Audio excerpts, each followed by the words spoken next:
Welcome back. Here now in studio, our special musical guest, Raghav, also headliner RBC desiFEST. Welcome back to the show. I know it's back to the show. Yeah, back to the Boulevard. Musical guest, I feel like I have to sing now. Well, but I won't. Oh. I will not sing. Yeah, I was going to break out the piano here. Welcome back. For our audience, okay, who may just, your face looks familiar and they may not know exactly who you are. You're definitely a well-established, fusion music artist. You have a phenomenal amount of awards you've received and some accolades as of late. But I want to start with the beginning. You're classically trained. Well, I'm kind of semi-classically trained in that, I did study for about 3 years or 2.5 years with a guru, and then I worked with Pandit Mani Prasad when he came over to Canada for a few months. But really, it's more semi-classical music, and the reason I kind of make that distinction is because those that train classically have such a rehearsal schedule, right, and they've done it all their lives, and they know every rag inside out and backwards, and although I've studied them, you know what I mean? It hasn't been that intense, and especially when you go to India and you see how people rehearse or practice in the classical form, it's so intense. So when I say that, sometimes I feel like, or when it's written down, I feel like it's a lie. Right. So I say it's not as easy as being called an MC, right? Yeah, right. Yeah.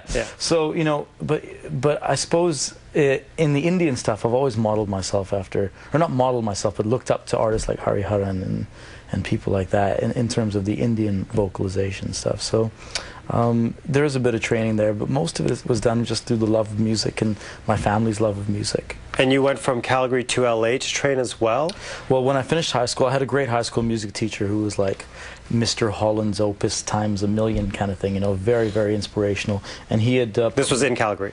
This is in Calgary, and he put me on to Seth Riggs, who's this great vocal coach in Los Angeles, and he'd done all the Michael Jackson stuff and the Stevie Wonder stuff. Wow. And Seth kind of took me under his wing for about a year, and I learned a lot there. And then I went to Liverpool and studied for about a year at the Paul McCartney Institution for Performing Arts. And I've only ever lasted a year anywhere. You didn't see a trend. And then got the deal and started making the records, and it came out. So the deal originally, the record deal we're referring to, originally happened in the UK. Yeah, that's right. And in the UK is where actually, it's from the UK that I heard of you first, because naturally in Canada, you tend to hear about artists once they leave. What was the experience like in the early 2000s for you in the UK, and tell us about the first record? Well, 2000 to 2003 was very poor. I was very broke until 2004. And writing a lot of records in the studio all the time, really kind of conceptualizing what that debut album was going to be all about. We got the deal in 2003, and the album came out in 2004, and it was just, it just seemed to, after all that wait, kind of happen so quickly. We had 5 songs in the top 10 in the UK. Wow. And it was just tremendous. It was wonderful. I was getting to work with artists that I've always looked up to. A Canadian artist, I worked with Cardinal on the first album. Right. It was a lot of fun. So it was just a dream come true, 2004. And I got to expose different sides of my musicality. So I worked with Bluey from Incognito on 2 jazz records on the album. Sly and Robbie, who are probably, in my eyes, the greatest producers of all time, and definitely in the reggae world. They did 4 tracks on the album. So it was amazing. And your diversity is a real testament to the different types of styles that you really like and enjoy, from what I understand. I mean, you only deliver what you believe in. And so let's give the audience a little flavor of the Hindi side. Sure. The sensitive Hindi side, the sensitive R&B Hindi side. Yes. With Hamrahi, we're going to show a piece of that video. Okay. And then come back and also chat about your other musical influences and how it comes through in some of your later work or your more recent work. Here's a look at the video.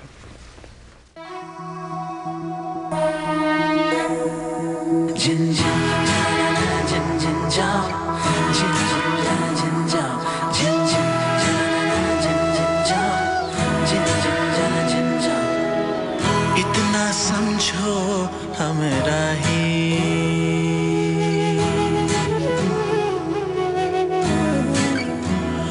हो इतना समझो हमरा ही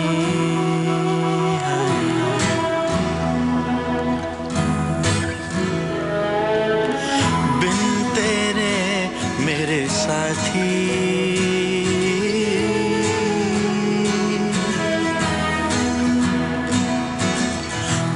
सुनी हर वादी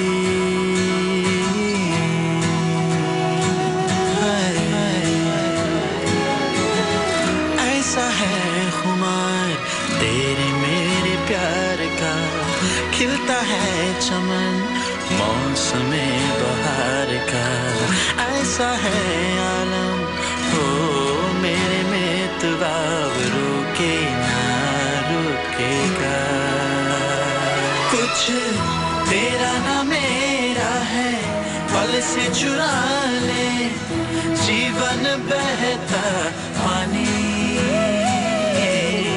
ये लम्हा ही है अपना बना ले बाकी सब है पानी ओ दिल की धड़कन ने है पुकारा तुझे